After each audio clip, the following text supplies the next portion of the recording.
Di sebuah desa sederhana, hiduplah seorang anak laki-laki bernama Raka.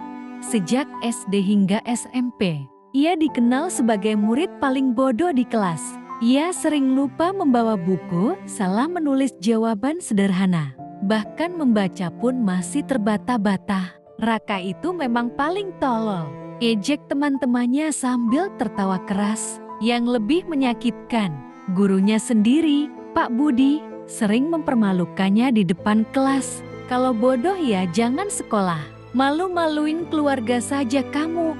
Rah, ucapan itu menusuk hati Raka. Ia menunduk, pura-pura tidak peduli. Padahal di dalam hati ia menangis. Di rumah, keluarganya pun tidak mendukung. Ayahnya berkata, "Anak bodoh kayak kamu bisa apa nanti? Malu aku sama tetangga." Hanya ibunya yang sesekali menenangkan, walau dengan air mata.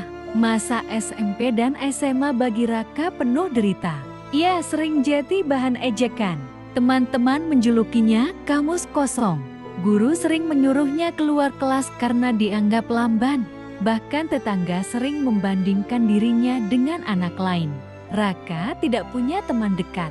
Setiap pulang sekolah, ia berjalan sendirian dengan kepala tertunduk. Namun di lubuk hatinya, ia menyimpan satu janji. Aku akan buktikan, aku bukan bodoh, aku hanya butuh waktu. Semua berubah ketika Raka masuk ke SMA kelas kedua. Ia bertemu dengan seorang guru muda, pengganti bernama Bu Ratna. Berbeda dengan guru lain, Bu Ratna tidak pernah mengejek Raka. Ia berkata, "Raka, kamu mungkin lambat dalam pelajaran teori, tapi aku lihat kamu teliti kalau mengatur teman-teman. Kamu punya bakat dalam memahami orang." Kata-kata itu seperti sinar terang bagi Raka. Untuk pertama kalinya, ada orang yang percaya padanya. Sejak itu, ia mulai berubah.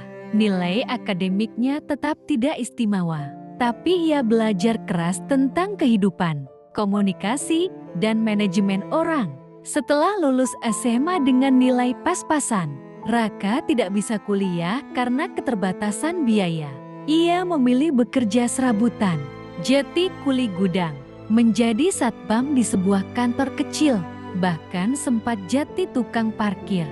Namun, dari semua pekerjaan itu, ia selalu memperhatikan satu hal: bagaimana orang memimpin dan mengatur karyawan. Ia belajar diam-diam, mencatat, dan memahami. Berkat ketekunannya, ia berhasil ikut pelatihan gratis tentang Human Resource Development (HRD). Dari sana, pintu rezekinya terbuka. Perjalanan panjang membuat Raka akhirnya diterima bekerja di sebuah perusahaan besar. Awalnya ia hanyalah staf biasa, namun karena keuletan, ketelitian, dan kemampuan memahami karyawan, ia dipromosikan menjadi HRD manager. Kini, Raka bukan lagi anak bodoh yang diejek. Ia duduk di ruangan ber-AC, berpakaian rapi, dihormati banyak orang. Suatu hari, ia diberi seorang asisten baru oleh direksi. Namanya Alia, seorang wanita muda yang cantik, anggun, dan pintar. Raka sempat terkejut ketika mengetahui Alia adalah putri dari Pak Budi, guru yang dulu sering mempermalukannya di sekolah. Hari pertama Alia bekerja, ia berkata dengan sopan, "Pak Raka, saya bangga bisa jadi asisten Bapak. Ayah saya selalu bilang Bapak muridnya dulu." Raka tersenyum samar. Di hatinya, ingatan masa lalu berputar. Cemoohan, hinaan, dan rasa sakit. Namun ia menahan diri. Ia tidak ingin membalas dendam. Beberapa minggu bekerja, Alia semakin kagum pada Raka. Ia tidak hanya pintar mengatur karyawan, tapi juga rendah hati. Alia pernah berkata, "Pak, saya heran. Katanya dulu Bapak murid paling bodoh, tapi sekarang Bapak jadi inspirasi saya." Suatu ketika, perusahaan mengadakan acara keluarga besar karyawan. Alia datang bersama ayahnya Pak Budi. Begitu melihat Raka di panggung sebagai pembicara utama, Pak Budi tercengang. Ia tidak percaya murid yang dulu sering ia hina kini berdiri gagah sebagai HRD Manager. Di depan semua orang, Raka berkata, "Dulu saya dikenal sebagai anak paling bodoh di kelas. Bahkan guru saya sering bilang saya tidak akan jadi apa-apa. Tapi hari ini, saya berdiri di sini untuk membuktikan bahwa setiap orang punya waktu dan caranya sendiri untuk bersinar." Semua orang bertepuk tangan, wajah Pak Budi memerah, malu bercampur penyesalan. Setelah acara, Pak Budi menghampiri Raka dengan mata berkaca-kaca. "Raka, maafkan saya. Dulu saya salah besar. Saya tidak melihat potensi dalam dirimu." Raka tersenyum lembut. "Tidak apa-apa, Pak. Kalau bukan karena ucapan keras Bapak dulu, mungkin saya tidak akan punya tekad sebesar ini." Alia yang berdiri di samping ayahnya menangis haru.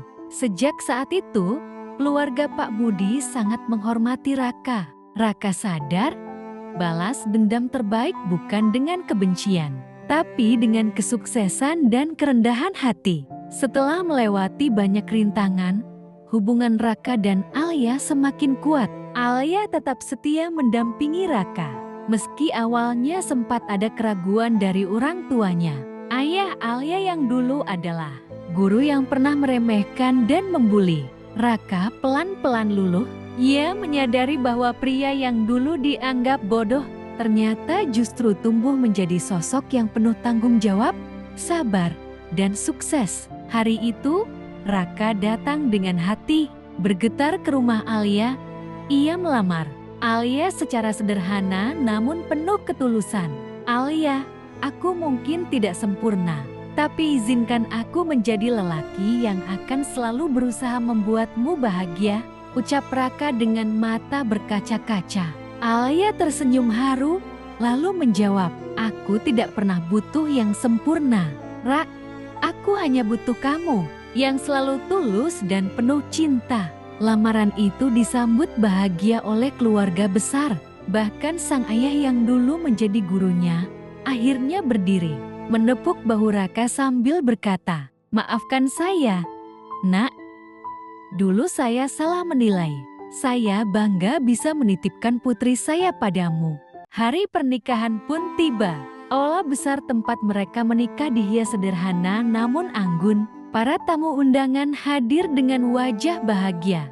Beberapa teman lama Raka yang dulu sering mengejaknya tak bisa menyembunyikan keterkejutan sekaligus rasa hormat. Mereka berbisik di antara kerumunan, "Siapa sangka, Raka yang dulu kita ejek habis-habisan, sekarang jadi orang sukses dan menikahi wanita secantik Alia."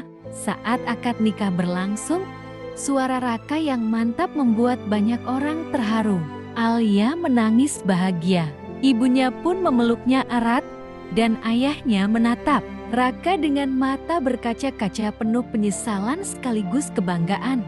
Setelah menikah, Raka dan Alia membangun rumah tangga yang harmonis. Raka tetap bekerja sebagai HRD, namun kini lebih bersemangat karena ada Alia yang selalu mendukungnya. Alia pun berhenti menjadi asistennya, lalu membuka usaha kecil bersama sahabatnya. Sementara tetap mendampingi suaminya dengan penuh cinta. Hari-hari mereka dipenuhi tawa dan doa. Setiap pagi, Alia menyiapkan sarapan sambil bercanda dengan Raka yang kadang masih kaku dalam urusan rumah tangga.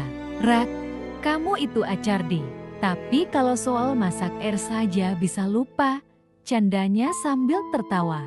Raka hanya menggaruk kepala sambil tersenyum malu. "Ya sudah, kan sekarang ada HRD khusus rumah tangga, yaitu kamu." Beberapa tahun kemudian, Alia melahirkan anak pertama mereka. Tangisan bayi itu menjadi bukti cinta yang menyatukan. Dua orang dari masa lalu yang penuh luka, kini berubah menjadi kebahagiaan. Raka menatap bayinya dengan air mata yang tak terbendung, lalu berbisik, "Ayah dulu dianggap bodoh, Nak, tapi berkat doa dan kerja keras, ayah bisa sampai di titik ini. Dan kamu adalah hadiah terindah dalam hidup ayah." Alia yang terbaring di ranjang tersenyum penuh haru. Mereka sadar, perjalanan hidup penuh luka, ejekan, Dan perjuangan kini terbayar lunas dengan kebahagiaan yang nyata. Raka dan Alia membuktikan bahwa masa lalu tidak pernah menentukan masa depan. Dari anak yang dianggap paling bodoh, Raka tumbuh menjadi suami yang bijak, ayah yang penyayang, dan pribadi yang sukses. Alia, wanita yang dulu hanya asisten, kini menjadi istri sekaligus sahabat sejatinya. Kisah mereka menjadi inspirasi banyak orang bahwa di balik ejekan dan luka, selalu ada harapan untuk bangkit dan meraih kebahagiaan. Pesan moral: pertama, setiap orang punya waktunya sendiri untuk berhasil. Kedua, jangan pernah mengukur kecerdasan hanya dari nilai sekolah. Ketiga, cemoohan bisa jadi luka, tapi juga bisa jadi bahan bakar untuk bangkit. Keempat, orang yang dulu dianggap rendah bisa menjadi orang besar di masa depan.